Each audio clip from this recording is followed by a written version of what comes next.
नमस्कार, आप देख रहे हैं न्यूज 21। आपके साथ मैं हूं रितिका पांडे। हमारे खास बुलेटिन हमारे राजस्थान में आपका स्वागत करते हैं। खबर देख रहे हैं, आपको बता दें जहां श्री गंगानगर में गंग नहर के लिए 2500 क्यूएस के सिंचाई पानी की मांग को लेकर किसानों का गुस्सा 7वें आसमान पर है। वहीं संयुक्त किसान संघर्ष समिति के बैनर तले हजारों किसान पिछले 9 दिनों से गंगा सिंह चौक पर डटे हुए हैं। वहीं आंदोलनकारियों ने जिला प्रशासन को चेतावनी दी है कि यदि जल समाधान नहीं हुआ तो पूरा प्रशासनिक तंत्र ठप कर दिया जाएगा। साथ ही गांव-गांव से किसान जत्थों में श्री गंगानगर पहुंच रहे हैं और आंदोलन को धार मिलती जा रही। वहीं आंदोलन का नेतृत्व श्री करणपुर विधायक रुपिंदर सिंह कुनर सहित कई किसान नेता कर रहे हैं। प्रशासन और पुलिस ने चप्पे चप्पे पर सुरक्षा के कड़े इंतजाम किए हैं, लेकिन किसान नेताओं का साफ कहना है कि जब तक पानी नहीं मिलेगा आंदोलन नहीं रुकेगा। किसान इस बार आर पार के मूड में है और सरकार की चुप्पी उनके सब्र को तोड़ रही है। श्री गंगानगर से कृष्ण आचार्य की स्पेशल ग्राउंड रिपोर्ट।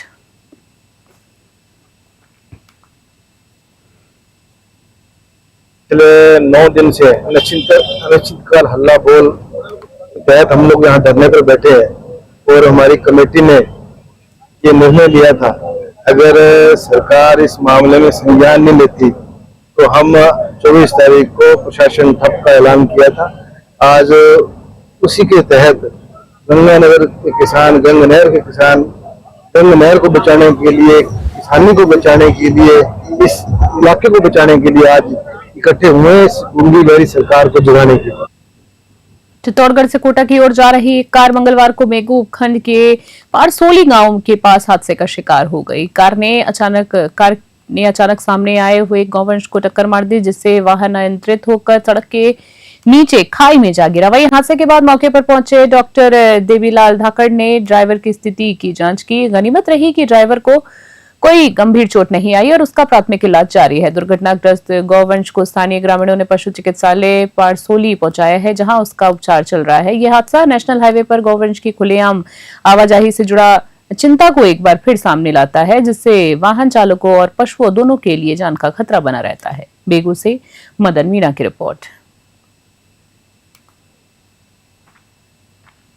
अजमेर से खबर देख रहे हैं, राजस्थान में अब अपराधों पर प्रभावी नियंत्रण दिख रहा है और इसमें सबसे बड़ी कामयाबी अजमेर पुलिस रेंज को मिली है। वर्ष 2025 के अपराध आंकड़ों के अनुसार अजमेर रेंज राज्य की सबसे शांत रेंज बनकर उभरी है, जहां नागौर, टोंक, भीलवाड़ा, ब्यावर और डीडवाना, कुचामन जैसे जिले शामिल हैं। वहीं अनुसूचित जनजाति अपराधों में 34.29%, बीएनएस अपराधों में 16.90%, महिला अत्याचार में 6.32% और संपत्ति अपराधों में 38.73 की प्रतिशत जो है वो कमी दर्ज की गई है। इसी बीच आपको बता दें, अजमेर रेंज के मुखिया डीआईजी ओम प्रकाश मेघवाल ने प्रेस वार्ता कर अजमेर की मीडिया के सामने ये जानकारी साझा की है।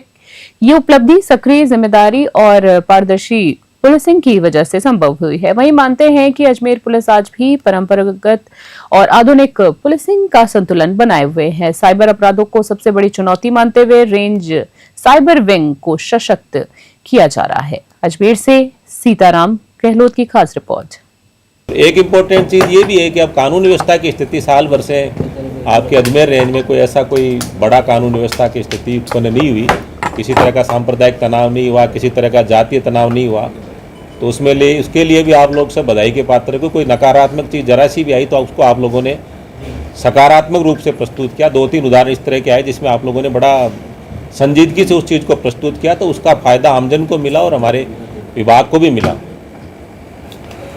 एक इम्पोर्टेंट चीज़ ये भी है कि अब कानून व्यवस्था की स्थिति साल भर से आपके अजमेर रेंज में कोई बड़ा कानून व्यवस्था की स्थिति उत्पन्न नहीं हुई, किसी तरह का सांप्रदायिक तनाव नहीं हुआ, किसी तरह का जातीय तनाव नहीं हुआ।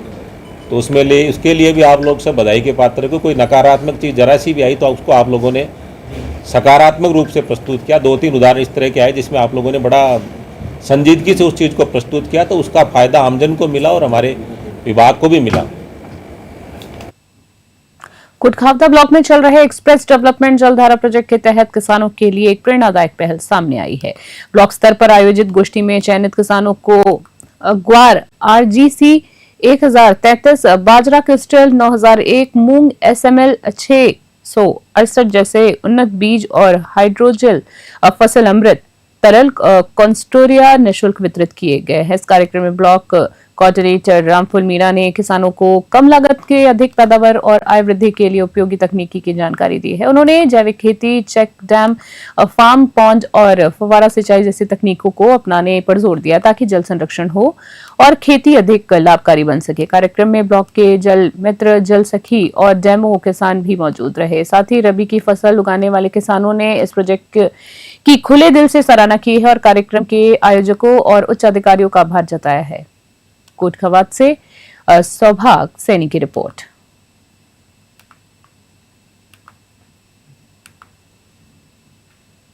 कोटा से खबर आ रही है, जहां आपको बता दें नवनियुक्त जिला कलेक्टर पीयूष समारिया ने मंगलवार सुबह 11:15 पर पदभार ग्रहण किया है। पदभार ग्रहण करने के मौके पर जिले के प्रशासनिक अधिकारियों ने उन्हें बधाई दी। साथ ही पत्रकारों से बातचीत करते हुए डीएम पीयूष समारिया ने कहा है कि राज्य सरकार की योजनाओं को जमीनी स्तर पर पहुंचाना उनकी पहली प्राथमिकता होगी। कोटा शहर में बारिश के मौसम को ध्यान में रखते हुए उन्होंने स्पष्ट कहा है कि जल भराव, सीवरेज सफाई और खतरनाक पॉइंट्स की पहचान कर त्वरित समाधान की योजना बनाई जाएगी। साथ ही कोटा कोचिंग हब को लेकर डीएम ने कहा है कि बच्चों को हेल्दी वातावरण देना, पेरेंट्स में भरोसा लौटाना और कोचिंग सिस्टम को फिर से गति देना उनका लक्ष्य रहेगा। उन्होंने कहा है कि शहर में 24 घंटे जल आपूर्ति का रोडमैप बनेगा, साथ ही सीवरेज कनेक्शन और सफाई समयबद्ध हो, इस पर विशेष निगरानी होगी। डीएम पीयूष समारिया ने यह भी कहा है कि कोटा का अर्बनाइजेशन तेजी से बढ़ रहा है और ऐसे में आधारभूत ढांचे को मजबूत करना, जल आपूर्ति, सीवरेज और सड़कों की व्यवस्थाओं को समय पर सुधारना हमारी जिम्मेदारी होगी। कोटा से कामुइंदु जोशु की खास रिपोर्ट।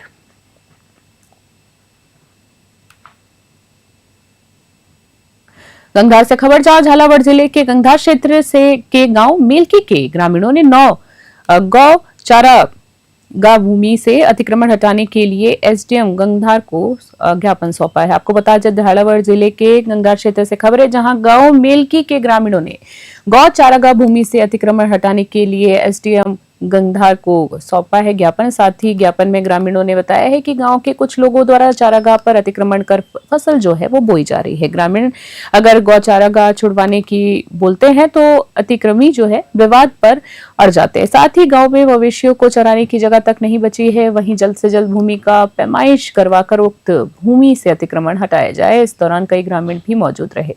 उन्नेल नागेश्वर से गोवर्धन सिंह की रिपोर्ट।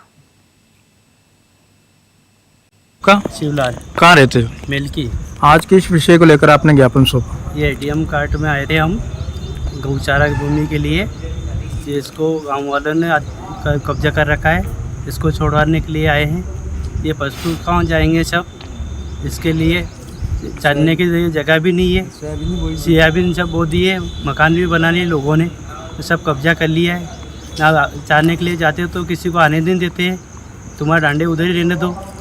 तो सबसे आदेश है कि पूरी गौ सनोट के ओगोर सोगोर खाई दी जाए, हमें अधिकार मिलना चाहिए। अजमेर में आनासागर चौपाटी के पास वर्षों से ठड़ी और स्ट्रीट वेंडिंग कर अपने परिवार का पालन पोषण कर रहे दुकानदारों पर नगर निगम की ओर से की गई कार्रवाई से रोजगार पर संकट गहराने लग गया है। नगर निगम द्वारा अतिक्रमण बताकर कई वेंडर्स की दुकानों को हटाया गया है, जिससे उनका आजीविका का एकमात्र साधन छिन गया है। इस कार्रवाई के विरोध में सभी प्रभावित स्ट्रीट वेंडर्स ने अदालत की शरण ली है। साथ ही उनके अधिवक्ता विवेक पराशर ने बताया है कि ये कार्रवाई न केवल गैरकानूनी है बल्कि स्ट्रीट वेंडर्स एक्ट 2014 का भी उल्लंघन करती है, जिसमें स्पष्ट प्रावधान है कि बिना वैकल्पिक व्यवस्था के किसी भी वेंडर को नहीं हटाया जा सकता है। सभी वेंडर्स एकजुट होकर पोस्ट एजुकेटेड बताए जा रहे हैं सारे वेंडर्स, और ग्रेजुएट भी बताए जा रहे हैं। अपनी आजीविका चलाने के लिए इस बेरोजगारी के दौर में अपने परिवार का पालन पोषण इसी माध्यम से करते आ रहे हैं। अजमेर से सीताराम गहलोत की रिपोर्ट। और जो रीजनल कॉलेज के सामने वहाँ पर जो स्ट्रीट वेंडर्स हैं उनको लाइसेंस दिए गए, उनको किराए की रसीदें काटी गई और अचानक नगर निगम का दस्ता आया और उन्होंने कहा यहाँ से हटा लीजिए। और बिना नोटिस के, बिना सुनवाई के, बिना किसी कारण के जो लोग आजीविका चला रहे हैं, ये जो करीबन 32 स्ट्रीट वेंडर्स हैं जिनकी तरफ से अदालत के अंदर वाद दायर किया गया है, स्टे का प्रार्थना पत्र प्रस्तुत किया गया है। अत्यंत आश्चर्य का विषय है, इनमें से अधिकांश लोग ग्रेजुएट, पोस्ट ग्रेजुएट हैं, पढ़े लिखे हैं लोग। आम लोगों में धारणा है ये लोग फ्री में सड़कों पर खड़े होकर व्यापार व्यवसाय करते हैं, बल्कि बिल्कुल ऐसा नहीं है, जबकि हज़ारों रुपये महीना किराया। रायसिंह नगर पालिका की वर्तमान बोर्ड का इतिहास काफी रोचक बनता जा रहा है। स्वायत्त शासन विभाग द्वारा जारी आदेशों के बाद नगर पालिका प्रांगण में प्रदेश मनीष मोह कौशल ने कार्यभार ग्रहण कर लिया है। नगर पालिका बोर्ड के कार्यकाल में छठी बार ये कार्यभार कार्यक्रम आयोजित हुआ है। माना जा रहा है कि इस बोर्ड के कार्यकाल में सर्वाधिक अध्यक्षों ने कार्यभार जो है वो ग्रहण कर लिया है। इस मौके पर पूर्व विधायक बलवीर सिंह लूथरा, भाजपा नेता राधेश्याम भाकर, एडवोकेट वेद प्रकाश शर्मा, पार्षद फतेह चंद, कमल चावला सहित भाजपा कार्यकर्ता उपस्थित रहे। वहीं गौरतलब है कि 23 मई 2023 को पूर्ववर्ती कांग्रेस सरकार के कार्यकाल में मनीष कौशल को भ्रष्टाचार के मामले में निर्मित किया गया था। साथ ही आपको बता दें, लंबे समय से हाईकोर्ट में यह मामला चल रहा था। मामले में हाईकोर्ट के आदेशों के बाद स्वायत्त शासन विभाग द्वारा ये आदेश जारी किए गए हैं। रायसिंह नगर से राजू शर्मा की रिपोर्ट।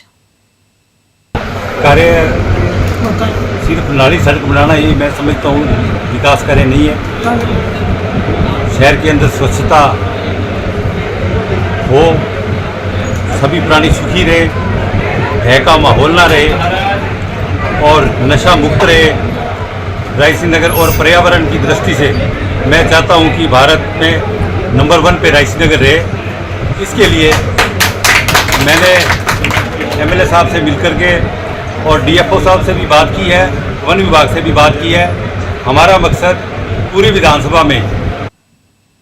नारायणपुर से खबर है, जहां राजस्थान सरकार द्वारा 24 जून से 9 जुलाई तक चलाए जा रहे पंडित दीन दयाल उपाध्याय अंत्योदय संबल पखवाड़े के अंतर्गत कोटपुतली बहरोड जिले के नारायणपुर क्षेत्र के गढ़ी मामोड गांव में शिविर का आयोजन हुआ।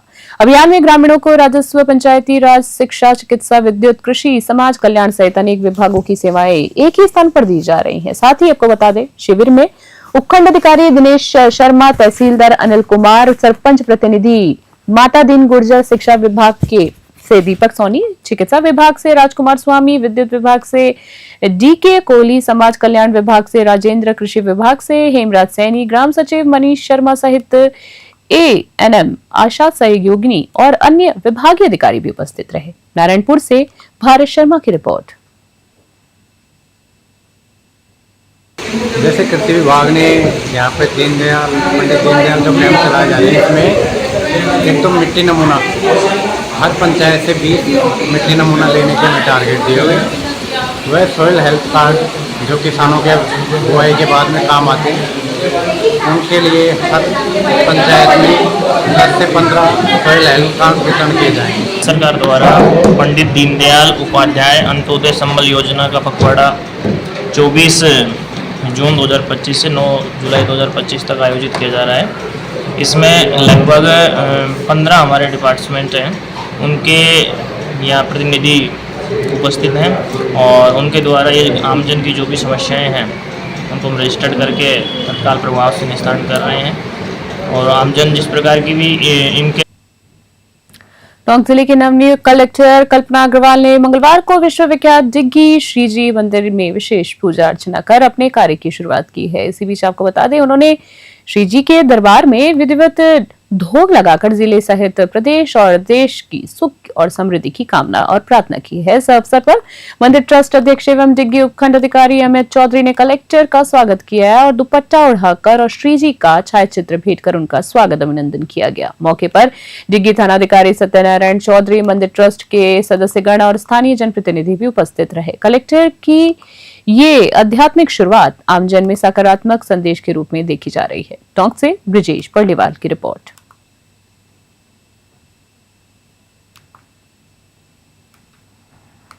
खबर देख रहे हैं भांडारेंज से, जहां पर बता दें, सिकराय विधायक विक्रम बंशीवाल का जन्मदिवस भांडारेंज में भाजपा कार्यकर्ताओं द्वारा सेवा और उत्साह के साथ मनाया गया है।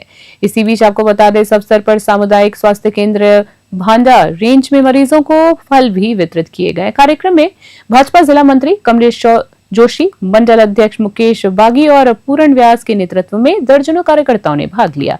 कार्यकर्ताओं ने विधायक की दीर्घायु, खुशहाली और क्षेत्र की समृद्धि की भी कामना की और पूरे आयोजन में कार्यकर्ताओं ने जोश और समर्पण उनका देखने को मिला है। फल वितरित कर उन्होंने समाज सेवा का भी संदेश दिया।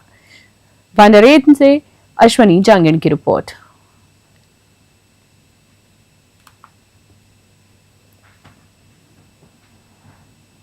अलवर से खबर है, जहां अलवर में देर रात बदमाशों का आतंक देखने को मिला है। घटना कोतवाली थाना क्षेत्र के मनु मार्ग स्थित जैन रूमस की है, जहां करीबन 1:30 बजे रात की बात हो रही है, जहां कुछ बदमाश रूम मांगने के बहाने पहुंचे। होटल मैनेजर ने रूम उपलब्ध नहीं होने की बात कही, जिससे गुस्साए बदमाशों ने होटल मैनेजर विष्णु सिंह, नरुका और सुनील के साथ मारपीट की है। बदमाश होटल की 8,000 रुपए की एक बड़ी घड़ी भी लेकर फरार हो गए। इसके बाद उन्होंने होटल के बाहर खड़ी 3 गाड़ियों को क्षतिग्रस्त कर दिया। ये पूरी घटना होटल में लगे सीसीटीवी कैमरे में कैद हो गई। सूचना पर पुलिस मौके पर पहुंची और घटनास्थल का निरीक्षण किया है। फिलहाल होटल मालिक नामजद रिपोर्ट दर्ज कराने के लिए कोतवाली थाने पहुंचे हैं। पुलिस सीसीटीवी फुटेज के आधार पर बदमाशों की पहचान कर आगे की कार्रवाई में जुट गई है। शहर में बढ़ती आपराधिक घटनाएं लोगों में दहशत फैला रही हैं और इसी बीच होटल के कर्मचारियों ने आरोप लगाया है कि उन लोगों ने शराब के नशे में यह हरकत की है। फिलहाल जो पुलिस पूरे मामले की जांच पड़ताल कर रही है। अलवर से हेमंत जैमन की रिपोर्ट।